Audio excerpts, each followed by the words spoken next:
गगन sir, सबसे पहले answer writing के बारे में थोड़ा शुरुआत कर देते तो सेशन शुरू हो जाए, क्योंकि 40 मिनट्स की इसकी भी रहती है।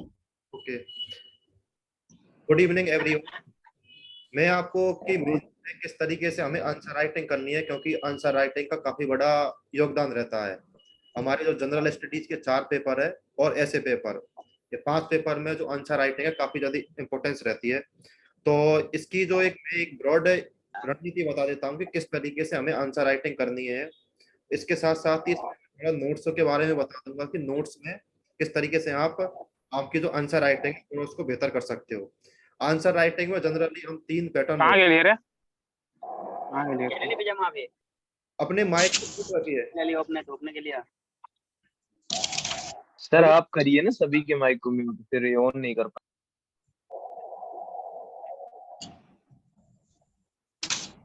आंसर राइटिंग में 3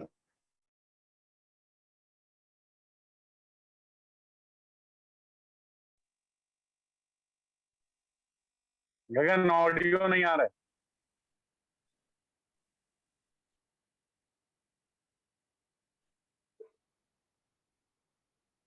प्रिंस अभी आ रहा ऑडियो? हाँ अभी स्टार्ट हुआ है अभी। आंसर राइटिंग की हम बात कर रहे थे, तो आंसर राइटिंग में इंट्रोडक्शन, बॉडी और उसके बाद कंक्लूजन। तो सबसे इंपॉर्टेंस यही रहता है कि हम इंट्रोडक्शन को और कैसे बेहतर लिखे। एक हम डेफिनेशन खुद की लिखते हैं और एक दूसरी डेफिनेशन हम किसी वर्ल्ड बैंक है या कोई इंटरनेशनल ऑर्गेनाइजेशन है या फिर भारत की कोई रिपोर्ट्स है उससे उसको और ज्यादा ऑथेंटिकेट करते हैं।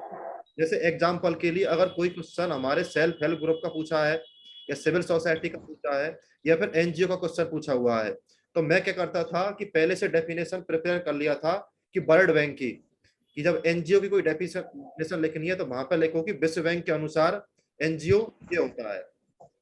ऐसे के पेपर होते हैं तो वहां पे हम कोशिश करो कि डेफिनेशन ऐसी हो, या तो वो हमारा जो सेकंड एआरसी है उसके द्वारा दी गई हो या फिर जो नोलन कमेटी है उसके द्वारा कोई रिकमेंड की गई हुई डेफिनेशन हो।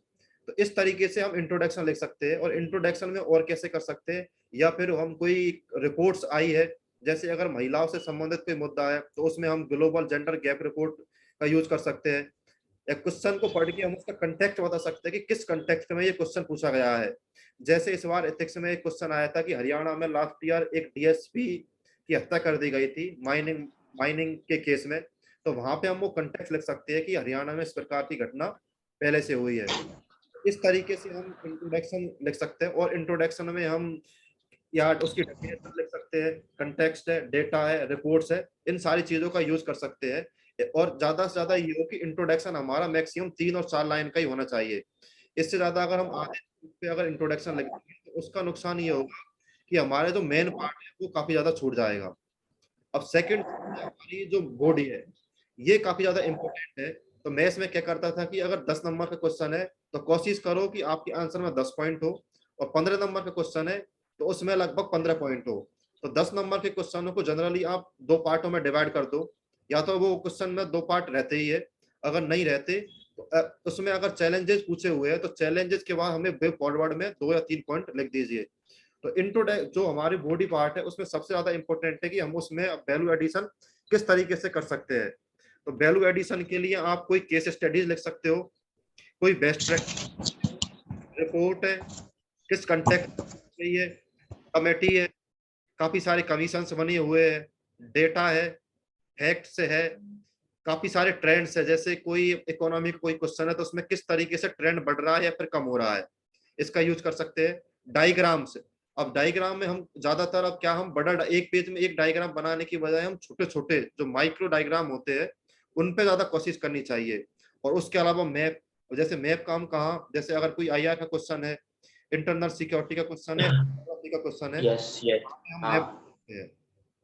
इसके साथ ही हम फ्लो चार्ट्स बना सकते हैं। फ्लो चार्ट में हम दिखा सकते हैं कि कोई इंसिडेंट है वो किस तरीके से हो रहा है। टेबल्स के द्वारा हम बता सकते हैं।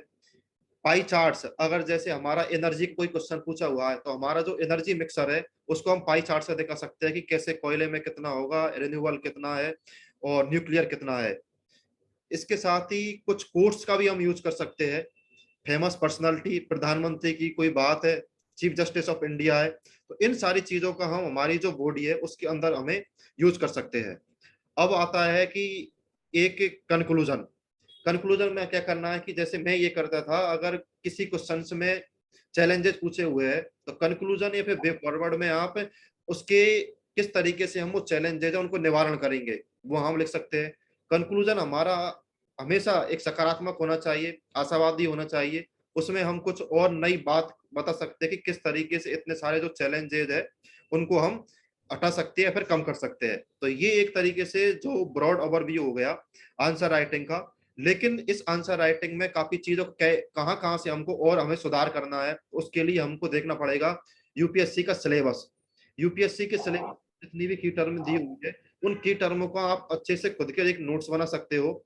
उसके अलावा जो यूपीएससी के प्रीवियस ईयर क्वेश्चन पेपर है, प्रीवियस ईयर क्वेश्चन पेपर में क्या होता है कि किस थीम्स के ऊपर वो क्वेश्चन पूछे गए हैं, तो उनसे हमें काफी ज्यादा आइडिया मिल जाता है।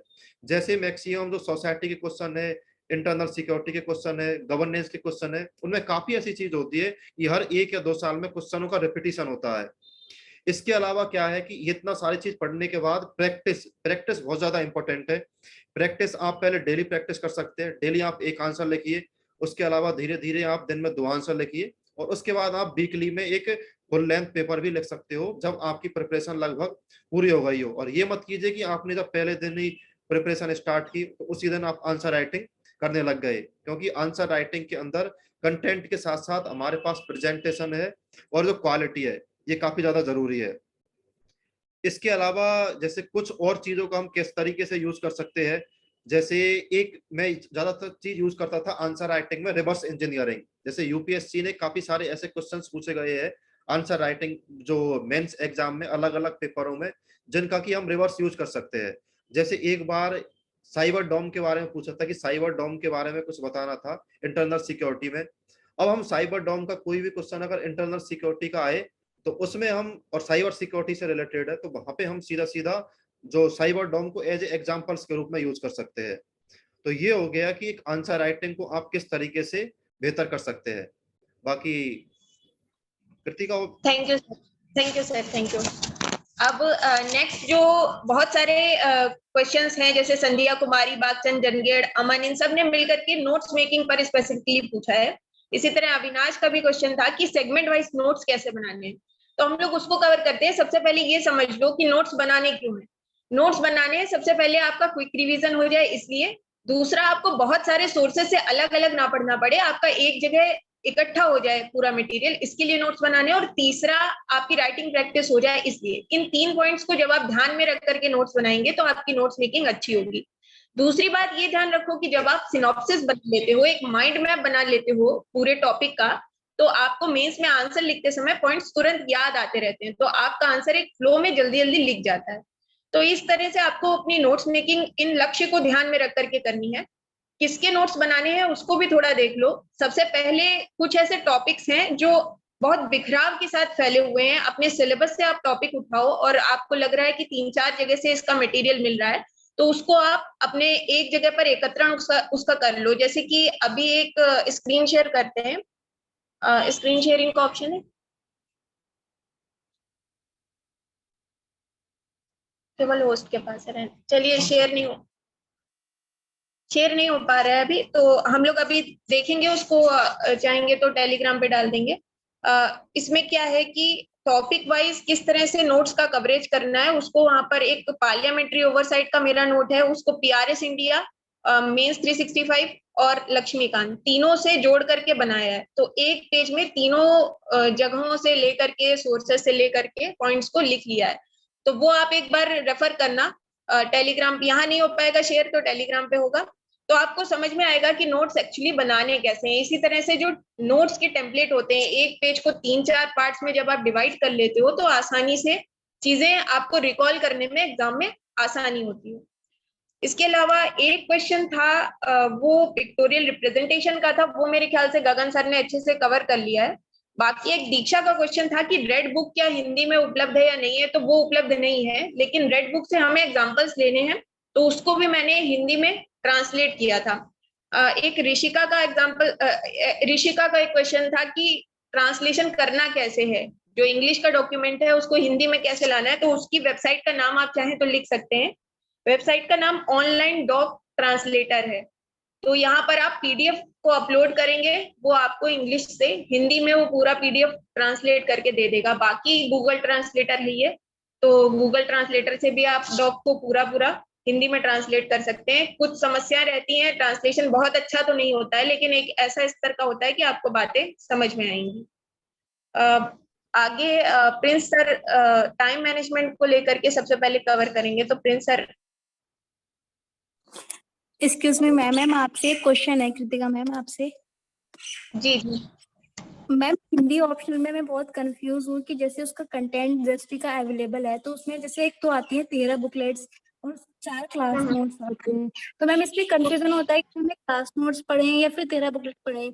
मैंने जैसे उसका एनालाइज भी किया कि इसमें क्या क्या कंटेंट है और क्लास नोट्स में क्या है, तो एक जैसे इसमें बहुत ज्यादा ब्रॉड में दे रखा है जो बुकलेट्स हैं, लेकिन जो क्लास नोट्स हैं उसमें काफी सफिशिएंट दिया है, जो कि जो मेन पॉइंट है जो हमें एक राइटिंग में लिखने हैं।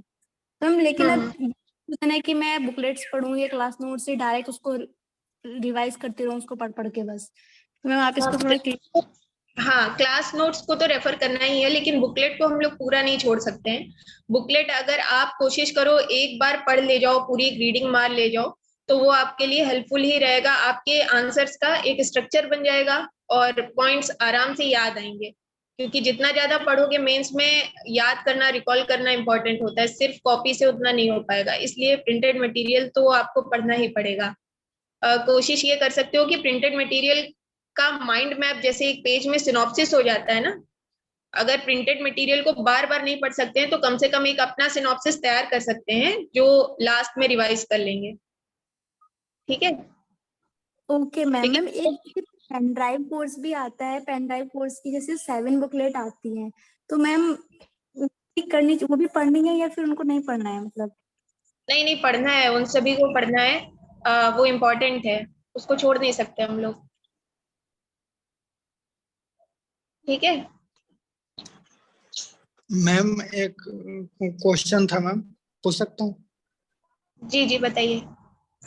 मैम जैसे मेरा हिंदी जो ग्रामेटिकल एरर उनके जो में डाउट बहुत होंगे होता है, उनको जैसे लास्ट में राजा, चलेंगे। जैसे मैम मृत्यु मृत्यु होता है मैम, तो स्ट्रिंग होता है, तो मैं हमेशा राजा का मृत्यु लिख देता हूँ, लेकिन वहां पर राजा की मृत्यु होगा। तो मैम ये सभी हिंदी वर्ड्स का स्ट्रिंग पुल्लिंग जानना जरूरी है, जिसके अनुसार का के की या आपकी भाषा हमेशा स्तरीय भाषा होनी चाहिए। आप एक तरह से जो चलता हुआ भाषा है उसका प्रयोग नहीं कर सकते हैं, तो ये अभ्यास से आएगा। आप ये प्रयास कर सकते हैं कि अपने आंसर्स को लिखिए और आंसर्स लिखने के बाद उनको चेक करवाइए, तो वहां से आपको जो जहां भी समस्या हो रही है बार बार आप जहां आपको फीडबैक मिल रहा है उसको लागू करने का प्रयास करिए अपने आंसर्स में। जी मैम एक हेलो क्वेश्चन मैम, है। डेली बेसिस पर फैक्ट शीट कैसे तैयार करें? साप्ताहिक करें या मंथली करें या फिर डेली बेसिस पर? हम लोग क्वेश्चंस बाद में लेते हैं, अभी हम लोग एक एक करके बोल लेते हैं, फिर उसके बाद लास्ट में सारे क्वेश्चन साथ में ले लेंगे। ठीक है प्रिंस सर। हाँ, देखो, समय प्रबंधन को लेकर जो है लगातार काफी सारे स्टूडेंट का डाउट रहता है कि कैसे टाइम मैनेज किया जाए, क्योंकि हमारे पास बहुत सारा सिलेबस है, ऑप्शनल भी पढ़ना है, जीएस भी पढ़ना है। तो देखो, दो चीजें हैं टाइम मैनेजमेंट में। एक तो क्या है कि आप रिसोर्स कितना पढ़ रहे हो। अगर आप बहुत ज्यादा डिस्पर्स रिसोर्स पढ़ोगे तो फिर टाइम की क्राइसिस हो जाती है। तो उसको लेकर जो अभी दो बात लोगों ने कहा, एक तो नोट्स मेकिंग वो बहुत जरूरी हो जाती है। तो उससे सबसे जो जरूरी चीज है टाइम मेकिंग में, मतलब टाइम मैनेजमेंट को लेकर, कि आपका जो रिसोर्स है वो बहुत डिसाइड होना चाहिए। तो जब भी आप स्टार्टिंग में स्ट्रेटजी बना रहे हो तो बिल्कुल डिसाइड करो कि यार इस सब्जेक्ट के लिए मुझे बस यही पढ़ना है। तो जब मटेरियल्स कम हो जाएंगे तो टाइम को लेकर जो आपकी डिपेंडेंसी है वो थोड़ा सा कम हो जाएगी। बट देन उसमें मैनेजमेंट को लेकर जो है ना, आप एक प्रॉपर वो चार्ट बना सकते हो। जैसे आपको टाइम ऐसे नहीं मैनेज करना है कि आज सुबह 6 बजे जगना है, 6:30 बजे ये करना है, इस तरीके से। उसके बजाय आप ऐसे देखो, 1 साल बाद अगर आपका प्रीलिम्स है 2024 में, तो आपके पास टोटल कितना टाइम बचा है और उसमें आपको कितने सब्जेक्ट्स पढ़ने हैं, उसमें आपको ऑप्शनल पढ़ना है, जीएस के पेपर्स पढ़ने हैं, फिर मेंस के पर्सपेक्टिव से पढ़ना है, प्रीलिम्स के पर्सपेक्टिव से। तो आप एक ना ब्रॉड अपना वो खाका स्ट्रक्चर तैयार करो। अब उसमें क्या हुआ है कि जो स्टार्टिंग के टाइम है कुछ महीने, वहां आप ऑप्शनल और जो कोर मेंस रिलेटेड टॉपिक है जैसे एथिक्स है, सोसाइटी है, तो स्टार्टिंग के जो 4 महीने हैं या 4 या 5 महीने जो भी लगे आपको ऑप्शनल के अकॉर्डिंग, तो आप पहले उसको पढ़ो। फिर उसके बाद आप क्या करो कि अब इसमें भी क्या होता है कि उसके बाद इस तरीके से आप एक बना लो फिर कि अगले 3 महीने में उन टॉपिक्स को पढ़ूंगा जो प्रीलिम्स मेंस दोनों के लिए इंपॉर्टेंट है, और फिर आ जाएगा फरवरी मार्च, तो वहां से आप प्रीलिम्स के लिए पढ़ सकते। तो आपको सबसे पहले ना एक मैक्रो लेवल पे टारगेट सेट करना है कि यार इतने इतने टाइम में मुझे ये खत्म करना है। अब क्या होगा कि उस जो मैक्रो टारगेट आप सेट किए उससे आपको माइक्रो लेवल टारगेट बनाने होंगे कि एक हफ्ते में अगर मुझे 3 महीने में एक इतने सारे टॉपिक्स पढ़ने हैं तो 1 महीने में इतना पढ़ना होगा। अब मान लो आपने टारगेट बनाया कि मुझे 7 या 8 दिन में लक्ष्मीकांत पढ़नी है, तो आपको पता है कि यार लक्ष्मीकांत में इतने टॉपिक्स दिए हुए हैं और इसको 7 दिन में पढ़ना है, तो मैं कितना अगर एक दिन में 4 घंटे पढ़ रहा हूँ तो इसको कितने देर में खत्म कर सकते। तो अगर आपने एक टारगेट सेट कर लिया है और उस टारगेट को फुलफिल करने की कोशिश करो, क्योंकि हो सकता है कि अगर आप इस तरीके से सोचो कि यार रोज मैं 12 घंटे पढूं या 10 घंटे पढूं तो शायद वो पॉसिबल नहीं होता है, थोड़े टाइम के लिए मोटिवेशन रहता है। बट ना आप छोटे अगर टारगेट सेट कर लेते हो कि हाँ आज के लिए मेरा टारगेट ये है कि मुझे इस टॉपिक का 4 चैप्टर खत्म कर देना, तो जब आप इस टारगेट को सेट करके बस उसको फॉलो करने की कोशिश करोगे तो उसका फायदा ये होगा, एक तो आपका टारगेट फुल हो जाएगा और दूसरा धीरे धीरे आपको पता भी नहीं चलेगा और आपका जो सब्जेक्ट है वो कंप्लीट होता जाएगा। तो टाइम मैनेजमेंट को लेकर जो मेरी अप्रोच ये है कि आप टारगेट बेस्ड स्टडी कीजिए रेदर देन कि कितने घंटे पढ़ाई करने कितने घंटे पढ़ने से हो जाएगा, इस तरीके के क्वेश्चंस में नहीं उलझना है। क्योंकि हो सकता है कि किसी सब्जेक्ट को या किसी टॉपिक को करने के लिए एक पर्सन को ज्यादा टाइम लगे, दूसरे को कम लगे। तो जो नंबर ऑफ आवर हमें कितना स्टडी करना है वो पर्सन टू पर्सन डिपेंड करता है। तो सबसे जो बेहतर अप्रोच इसमें यही होता है कि आप टारगेट बनाकर उसको स्टडी करो, तो इस तरीके से आप टाइम मैनेज करो। ठीक है, thank you sir. Screen share करें। अभी हम लोग एक नोट्स का फॉर्मेट देखने के लिए एक बार स्क्रीन शेयर हो रहा है, तो आप लोग उसको देख लेना ताकि बाद में समस्या ना हो।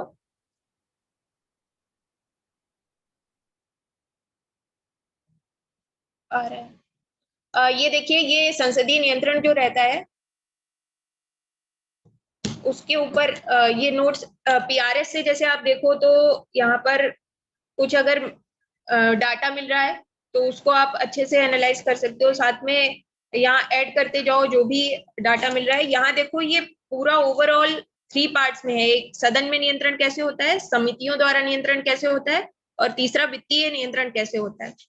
और उसके बाद ये सेकेंड हाफ में इन्हीं की समस्याएं लिखी हुई हैं कि कौन कौन सी समस्याएं हैं जो संसदीय नियंत्रण में आती हैं। तो इस तरह से जब आप होलिस्टिक अप्रोच के साथ पीआरएस को, लक्ष्मीकांत को और सीए बुकलेट को तीनों को साथ में ले लेते हो तो ये आपको दोबारा उन वाली साइट्स पर नहीं जाना पड़ेगा। बंद कर दीजिए। और आपके पास ये एक पेज में ऐसा नोट आ गया कि इससे रिलेटेड कोई भी क्वेश्चन आगे आएगा तो वो आप आसानी से फेस कर पाओगे। इसी तरह से अपने जो मेंस 365 के टॉपिक्स आते हैं, अगर आपको लग रहा है कि उसका नोट आपको बना लेना चाहिए, एक सिनॉप्सिस एक पेज में ले लेना चाहिए, तो वो प्लीज आप करो। इससे क्या होगा, आपकी मसल मेमोरी बनेगी, आप लिखोगे चीजों को। अभी तो ये सिर्फ मतलब डाटा वाला था पार्ट, इसके अलावा इसी में फ्लो चार्ट हो गया, जितना भी पिक्टोरियल रिप्रेजेंटेशन आप कर सकते हो वो अपने नोट्स में इसी तरह से करना है। नेक्स्ट हम लोग प्रद्युम्न सर से निवेदन करेंगे। सर हैं क्या? सर ज्योग्राफी में सर का इस बार हाईएस्ट है और मतलब पिछले कई वर्षों का रिकॉर्ड सर ने अपने ऑप्शनल में तोड़ा है। तो सर प्लीज अगर आप ज्योग्राफी रिलेटेड और फिर GS3 रिलेटेड कुछ। तो सबसे पहले मैं GS3 को लेकर बात करना चाहूंगा। GS3 अगर आप बाकी के पेपर से तुलना करें तो GS3 थोड़ा सा अलग है। ये बहुत डायनेमिक है और इसकी खासियत ये है कि ये ज़्यादा एनालिटिकल नहीं है, ये इंफॉर्मेशन बेस्ड है। ये पूरा मुश्किल से 1 या 2 क्वेश्चन होते हैं जो एनालिटिकल आते हैं। जैसे इस बार एक क्वेश्चन आया था कि क्या बाजार व्यवस्था में इंक्लूसिव डेवलपमेंट संभव है? ये एक एनालिटिकल क्वेश्चन है।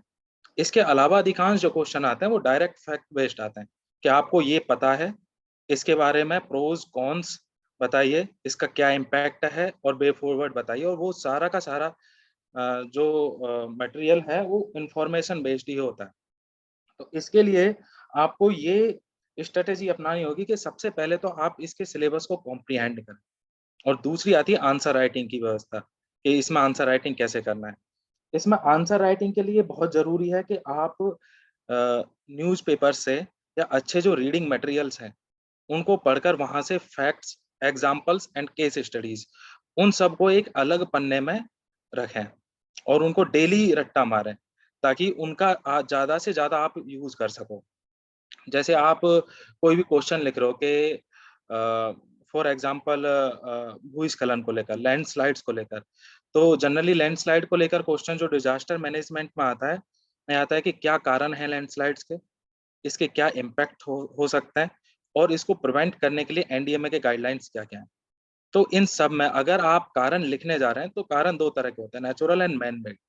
तो हर उसमें आपको पॉइंट्स के साथ साथ अगर एग्जाम्पल देते जाओगे तो उसका एक इम्पैक्ट अलग ही आता है कि अगर ज्यादा बारिश की वजह से जो लैंडस्लाइड हुआ, तो फॉर एग्जांपल आप क्लाउड बर्स्ट की वजह से जो 2013 में लैंडस्लाइड हुआ था, केदारनाथ त्रासदी आई थी, उसका एग्जांपल दे सकते हैं। भूकंप की वजह से 1950s के एरा में असम में ढेर सारे लैंडस्लाइड्स हुए थे, तो इस तरह के एग्जांपल्स आप दे सकते हो।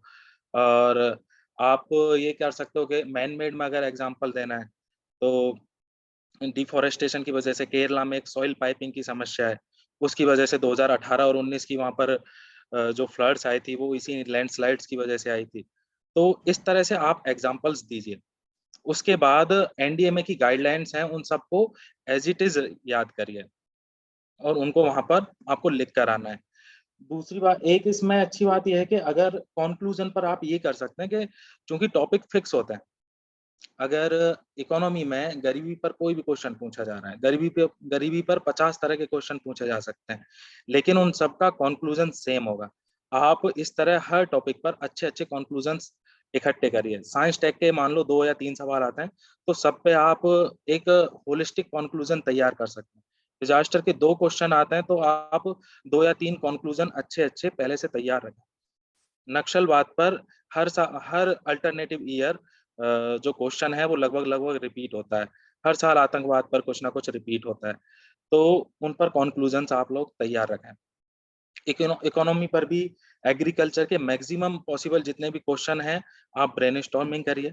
2013 से लेकर अब तक जितने भी एग्रीकल्चर से लेकर क्वेश्चन पूछे गए, वहां से आप अंदाजा लगा सकते हैं कि किस किस तरह के क्वेश्चन पूछे जा सकते हैं और उस पर पहले से मटेरियल तैयार रखिए। वहां जाकर बस आपको उड़ेलना है। इसमें जितना ज्यादा लिखोगे, जितना ज्यादा फैक्ट्स का आप यूज करोगे, जीएस 3 में उतने ही ज्यादा मार्क्स आएंगे। तो ये है जीएस 3 को लेकर। हाँ, इसमें सबसे इम्पोर्टेंट है फैक्ट सीट्स बनाएं, एग्जाम्पल की सीट्स बनाएं और उनको डेली रट्टा मारें और उनका ज्यादा से ज्यादा उपयोग करें। इसके लिए आप शून्य आईएएस का मटेरियल, शून्य आईएएस के फैक्ट्स का यूज कर सकते हैं, न्यूज़पेपर से एग्जाम्पल्स उठा सकते हैं।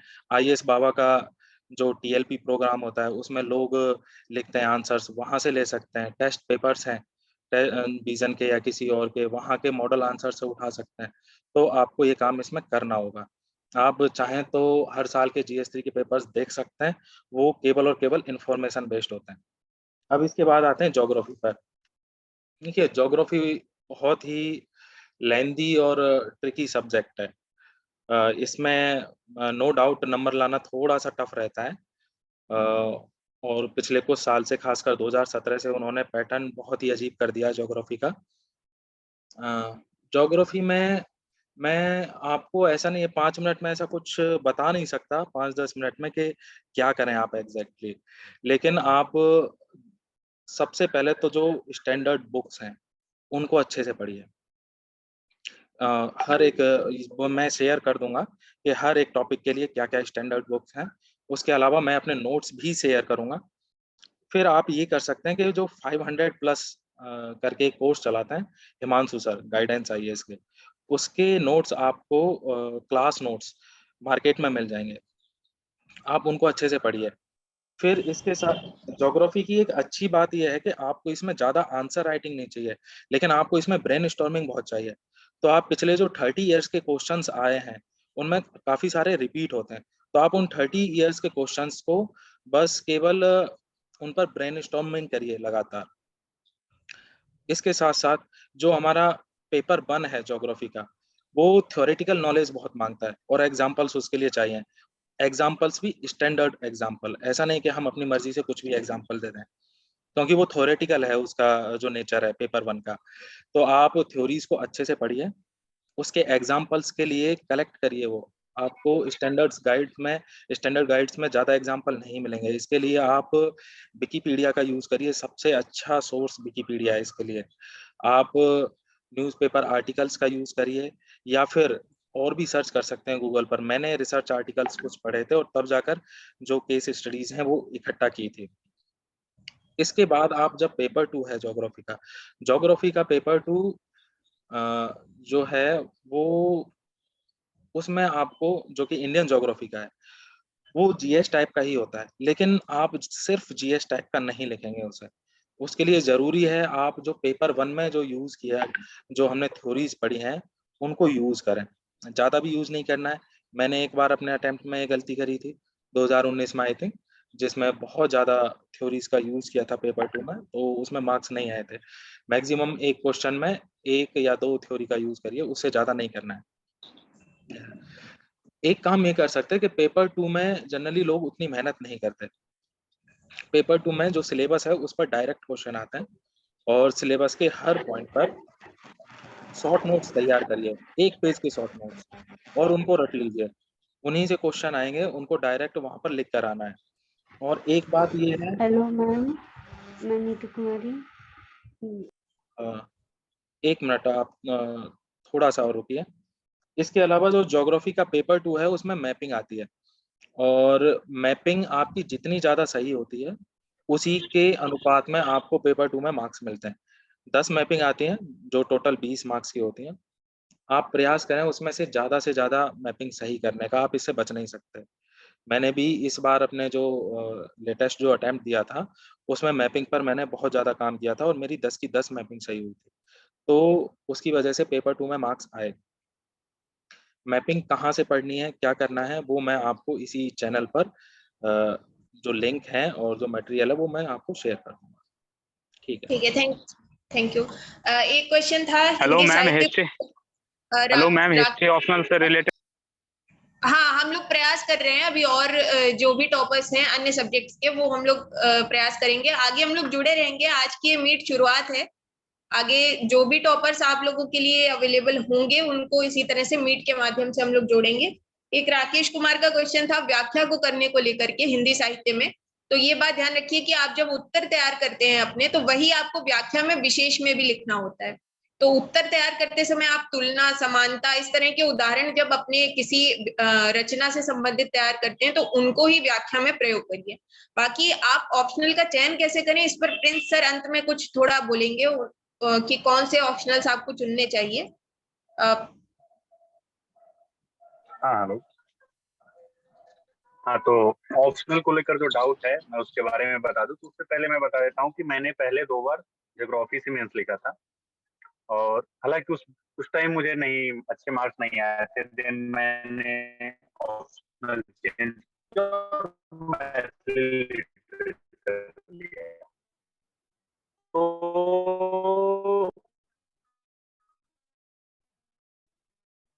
एक रिलेटिव तुलना मैंने की है मैथिली और ज्योग्राफी को लेकर, और जैसा कि प्रदुमन बता रहे थे कि किस तरीके से जो ज्योग्राफी सब्जेक्ट्स में डिफिकल्टी है, तो मैं नहीं कह रहा हूँ वहाँ स्कोर नहीं होते, बट चीजें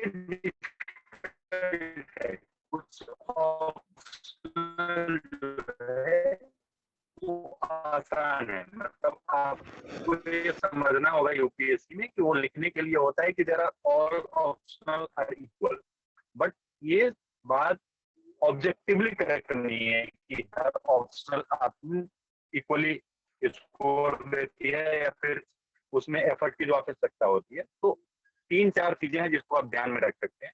सबसे जरूरी होता है कि आपका इंटरेस्ट है कि नहीं। अगर आप मान लो कोई ऐसा इंसान है जिसे साहित्य पढ़ने में बिल्कुल ही रुचि नहीं, तो उसके लिए लिटरेचर एक इजी सब्जेक्ट होते हुए भी डिफिकल्ट हो जाएगा, तो उसको पढ़ नहीं पाए। तो आपका जो नेचर है उसके अकॉर्डिंग सबसे पहले तो जरूरी है कि क्या आपका इंटरेस्ट है। कई सारे सब्जेक्ट पढ़ते हो, जैसे हिस्ट्री पढ़ते हो, ज्योग्राफी पढ़ते हो,